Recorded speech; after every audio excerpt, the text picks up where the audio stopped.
بسم اللہ الرحمن الرحیم۔ السلام علیکم ورحمۃ اللہ وبرکاتہ۔ آپ میں سے اکثر لوگوں نے کچھ کم عقل لوگوں سے یہ بات سنی ہوگی کہ مولویوں نے دین کو مشکل بنایا ہوا ہے، یہ مولوی نہ ہوتے تو اچھا تھا، انہوں نے دین کو مشکل بنایا ہوا ہے۔ تو آج کی اس ویڈیو میں ہم اس بات کا جائزہ لیتے ہیں کہ کیا واقعی مولویوں نے دین کو مشکل بنایا ہوا ہے، یا اگر مولوی نہ ہوتے تو کیا ہوتا۔ لیکن اس سے پہلے میں اس بات کی وضاحت کرتا چلوں کہ اس ویڈیو میں میری مولویوں سے مراد علماء ہیں، کیونکہ ہر داڑھی رکھنے والا مولوی یا عالم نہیں ہوتا، کیونکہ داڑھی ایک کامن چیز ہے، داڑھی ہر بندے کی آتی ہے، کچھ بندے بڑھا لیتے ہیں، کچھ بندے گھٹا لیتے ہیں۔ تو پہلے اس بات کو آپ اپنے ذہن نشین کر لیں کہ ہر داڑھی رکھنے والا وہ مولوی یا عالم نہیں ہوتا، اور خاص کر اس ویڈیو میں میری مولویوں یا علماء سے مراد اچھے علماء ہیں کہ جو دین کا درس دیتے ہیں، برائیوں سے منع کرتے ہیں، خدمت خلق کا درس دیتے ہیں، دین سکھاتے ہیں۔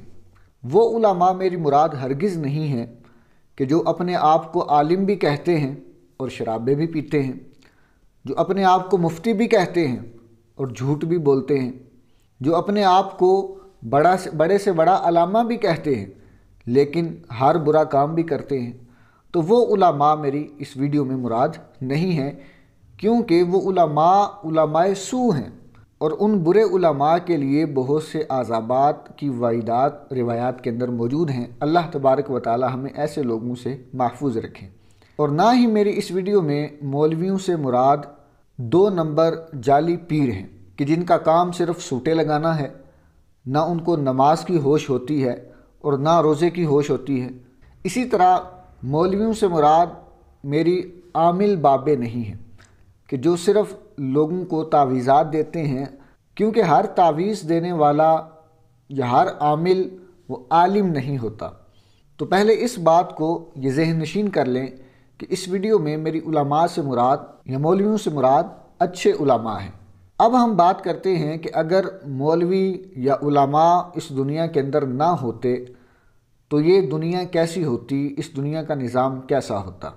تو سب سے پہلی بات یہ ہے کہ اگر علماء یا مولوی اس دنیا کے اندر نہ ہوتے تو بچوں کے کان میں اذان کون دیتا؟ ظاہر سی بات ہے، جب بھی کسی کے گھر میں کوئی بچہ پیدا ہوتا ہے تو وہ مولوی صاحب کو بلاتے ہیں کہ آ کر آپ ہمارے بچے کے کان میں اذان دے دیں۔ اگر کوئی یہ کہتا ہے کہ بھائی میں نہیں مولوی صاحب کو بلاتا، میں خود ہی اذان دے لیتا ہوں، تو اب وہ بھی ذرا غور کر لے کہ اس نے جو اذان سیکھی ہے وہ کس سے سیکھی ہے۔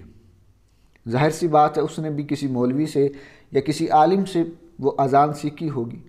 تو پتہ چلا کہ اگر مولوی اس دنیا کے اندر نہ ہوتے، کسی بچے کے کان میں اذان دینے والا کوئی نہ ہوتا۔ نمبر 2، اگر مولوی یا علماء نہ ہوتے تو قرآن مجید کی تعلیم کون دیتا؟ ہمارے بچے کی عمر جب 3-4 سال ہو جاتی ہے تو ہمارے گھروں کے اندر یہ معمول ہے کہ وہ اپنے بچوں کو کسی امام صاحب کے پاس یا مولوی صاحب کے پاس بھیجتے ہیں تاکہ وہ ان کو قرآن مجید کی تعلیم سکھائے۔ تو میرا سوال ہے کہ اگر علماء یا مولوی نہ ہوتے تو قرآن مجید کی تعلیم کون دیتا؟ کیا وہ لوگ قرآن مجید کی تعلیم دیتے کہ جن سے اگر سورہ اخلاص پڑھنے کا بولا جائے تو ان کی بولتیاں بند ہو جاتی ہیں، یا جن کو اگر دعائے قنوت سنانے کا کہہ دیا جائے تو ان کے ہوش اڑ جاتے ہیں؟ اور پھر قرآن کی تعلیم دینے کی وجہ سے علماء یا مولویوں کا مقام کتنا بڑھ جاتا ہے، اس کو آپ اس حدیث مبارکہ سے سمجھیں کہ پیارے آقا صلی اللہ تعالی علیہ وسلم نے ارشاد فرمایا، خیرکم من تعلم القرآن وعلمہ، یعنی تم میں سے بہترین آدمی وہ ہے کہ جس نے قرآن سیکھا اور دوسروں کو سکھایا۔ تو علماء جو قرآن سیکھتے اور دوسروں کو سکھاتے ہیں تو حدیث کی روح سے وہ بہترین انسان ہیں۔ تو دوسری بات یہ کہ اگر علماء یا مولوی نہ ہوتے تو قرآن کی تعلیم دینے والا کوئی نہ ہوتا۔ تیسری بات یہ کہ اگر علماء نہ ہوتے یا مولوی نہ ہوتے تو نماز کون پڑھاتا؟ آج بڑے سے بڑا بزنس مین مسجد کے اندر آ کر بیٹھ جائے گا، یا بڑے سے بڑا انجینئر جب نماز کا وقت ہوگا تو مسجد کے اندر آ کر بیٹھ جائے گا، لیکن جب نماز کا وقت ہوگا، جب جماعت کا وقت ہوگا تو وہ آگے مصلی پر جانے کی اس کی ہمت نہیں ہوگی، بلکہ مصلی پر جا کر نماز پڑھانے والا وہ ایک امام اور ایک مولوی ہی ہوگا۔ اور پھر نماز پڑھنے کے لیے بھی ضروری چیز ہے کہ نماز پہلے سیکھی ہو۔ ظاہر سی بات ہے، نماز ہمیں آتی ہوگی تو پھر ہی پڑھیں گے، یا نماز کا طریقہ آتا ہوگا تو پھر ہی پڑھا جائے گا۔ تو اب اس پر ایک اور سوال یہ بن جاتا ہے کہ وہ نماز کا طریقہ یا وہ نماز ہمیں کون سکھاتا ہے؟ ظاہر سی بات ہے وہ بھی ہمیں محلے کا امام یا ایک مولوی ہی سکھاتا ہے۔ تو پتہ چلا کہ اگر امام یا مولوی اس دنیا کے اندر نہ ہوتا تو نماز پڑھانے والا کوئی نہ ہوتا۔ پھر چوتھی بات یہ ہے کہ اگر مولوی یا عالم یا علماء اس دنیا کے اندر نہ ہوتے تو نکاح پڑھانے والا کوئی نہ ملتا۔ آج کے دور میں تقریباً ہر گھر کے اندر ہی شادیاں ہوتی ہیں، اور آپ ذرا غور کر کے دیکھیں کہ جب بھی کوئی شادی ہوتی ہے، نکاح کی کوئی تقریب ہوتی ہے تو وہاں پر سارے لوگ آ کر بیٹھ جائیں گے، لیکن جب تک مولوی صاحب آ کر نکاح نہیں پڑھائیں گے تب تک سلسلہ آگے نہیں چلے گا۔ لوگ کھانے کے انتظار میں بیٹھے ہوتے ہیں، لیکن کسی کو اس وقت تک ایک لقمہ تک نہیں دیا جاتا کہ جب تک مولوی صاحب آ کر نکاح نہیں پڑھا دیتے۔ تو نکاح پڑھانے کے لیے بھی ہمیں مولوی یا عالم کی ضرورت پڑتی ہے۔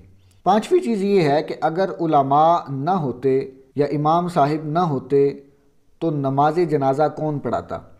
آج اگر کسی کے گھر میں میت ہو جاتی ہے تو بیٹا اس قابل نہیں ہوتا کہ وہ اپنے باپ کا نماز جنازہ پڑھا سکے، کیونکہ نماز جنازہ کے طریقے ہی نہیں آتا ہوتا۔ طریقہ آتا ہو لیکن نماز جنازہ پڑھانے کی حالت میں نہیں ہوتا، حالانکہ بیٹا باپ کا نماز جنازہ پڑھانے کا سب سے زیادہ حقدار ہے۔ تو وہاں پر بھی مولوی کی یا امام صاحب کی ضرورت پڑتی ہے کہ وہ آ کر نماز جنازہ پڑھائیں۔ پھر اگر علماء نہ ہوتے تو لوگوں کو حلال اور حرام کے درمیان فرق کون بتاتا؟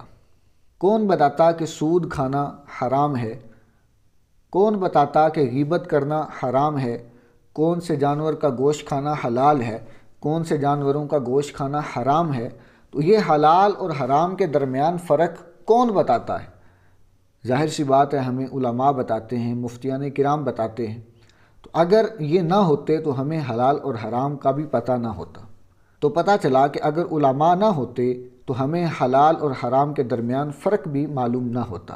پھر علماء کی ضرورت اور علماء کی اہمیت صرف اس دنیا تک محدود نہیں ہے، بلکہ حشر کے اندر بھی علماء کی ضرورت پڑے گی۔ حدیث مبارکہ میں ہے، حضور صلی اللہ تعالیٰ علیہ وسلم نے ارشاد فرمایا کہ قیامت والے دن جب جہاد کرنے والوں کو اور عبادت کرنے والوں کو جنت میں جانے کا حکم دیا جائے گا تو علماء اللہ تبارک و تعالیٰ کی بارگاہ میں عرض کریں گے کہ مولا، ان کو ہم نے جہاد کا علم دیا، ان کو ہم نے جہاد کرنا سکھایا، یعنی ہمارے بتانے سے انہوں نے جہاد کیا یا ہمارے بتانے سے انہوں نے عبادت کی، تو وہ تو جنت میں جا رہے ہیں تو ہمیں جنت میں کیوں نہیں جانے دیا جا رہا؟ تو اللہ تبارک و تعالیٰ علماء سے ارشاد فرمائے گا کہ تم لوگ یہاں رکو اور شفاعت کرو اور لوگوں کو اپنے ساتھ جنت میں لے کر جاؤ۔ تو علماء کی یہ شان ہے کہ لوگوں کو قیامت والے دن بھی علماء کی ضرورت پڑے گی اور علماء شفاعت کریں گے اور لوگوں کو اپنے ساتھ جنت میں لے کر جائیں گے۔ پھر یہ سلسلہ یہاں بھی نہیں رکے گا، بلکہ جب سارے لوگ جنت کے اندر چلے جائیں گے تو جنت کے اندر بھی علماء کی ضرورت پڑے گی۔ روایت کا مفہوم ہے کہ جب سارے لوگ جنت کے اندر چلے جائیں گے، اللہ تبارک و تعالیٰ لوگوں سے فرمائے گا کہ اے لوگو، مانگو کیا مانگتے ہو۔ اب سارے لوگ جب جنت میں چلے جائیں گے، بڑی بڑی نعمتیں مل جائیں گی۔ اس کے بعد جب رب تعالیٰ فرمائے گا کہ مانگو کیا مانگتے ہو، تو اب لوگ سوچ میں پڑ جائیں گے کہ ہم اس کے علاوہ اور کیا مانگیں۔ اب سارے لوگ آپس میں مشورہ کریں گے اور اس وقت جنت کے اندر وہ سارے لوگ علماء کی بارگاہ میں جائیں گے اور پھر علماء سے جا کے پوچھیں گے کہ ہم اللہ تبارک و تعالیٰ سے کیا چیز طلب کریں۔ تو پتہ چلا کہ جنت کے اندر بھی علماء کی ضرورت ہوگی۔ تو اب ذرا سوچیں کہ اگر علماء اس دنیا کے اندر نہ ہوتے تو پھر اس دنیا کا حال کیا ہونا تھا۔ لہٰذا اپنے علماء کا ادب و احترام کریں، اپنے امام صاحبان کا ادب و احترام کریں، ان کی خدمت کریں اور ان کی توہین سے اپنے آپ کو بچائیں۔ ایک شرعی مسئلہ یہاں پر عرض کرتا چلوں کہ عالم کی توہین اگر کسی نے اس کی علم کی وجہ سے کی تو وہ دائرہ اسلام سے خارج ہو جاتا ہے۔ یعنی جو اس کے علم کی وجہ سے عالم کی توہین کرتا ہے تو عالم کی توہین اس کے علم کی وجہ سے کرنا یہ کفر ہے، بندہ دائرہ اسلام سے خارج ہو جاتا ہے۔ تو یہ کتنی بڑی بات ہے، لہٰذا اپنے علماء کا ادب کریں اور ان کے خلاف طرح طرح کی باتیں کرنے سے اپنے آپ کو محفوظ رکھیں۔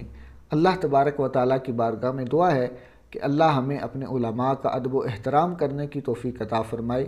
آمین بجاہ النبی الامین صلی اللہ تعالیٰ علیہ وسلم۔